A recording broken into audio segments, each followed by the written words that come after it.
গোপন গুনাহগুলো এমন যে গুনাহগুলো আমি যখন করি আমার কাছে মনে হয় যে কেউ দেখছে না। কিন্তু এই গুনাহগুলোর সাথে যখন আমি জড়িয়ে যাই, আমি যখন একটু, একটু গুনাহ করতে থাকি, শয়তান আমাকে আরও উস্কানি দিতে থাকে। ফলে গোপন গুনাহের পরিমাণ অনেক বেড়ে যায়, যা প্রকাশ্যে গুনার চাইতে অনেক কঠিন হয়।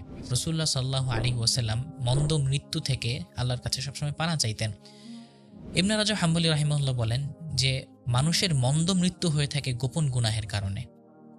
একটা মানুষ যখন গোপন গুনাহ করে, মানুষ তো জানে না যে সে কি গুনাহ করছে, তার চরিত্রটা কেমন।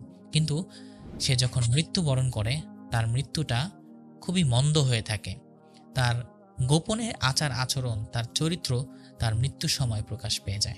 সূরাতুল আনআমে আল্লাহ রাব্বুল আলামিন বলেন, ওয়াদারু যাহিরাল ইসমি ওয়া বাতিনাহ, তোমরা প্রকাশ্যে এবং গোপনে যে সমস্ত গুনাহ করো সেগুলো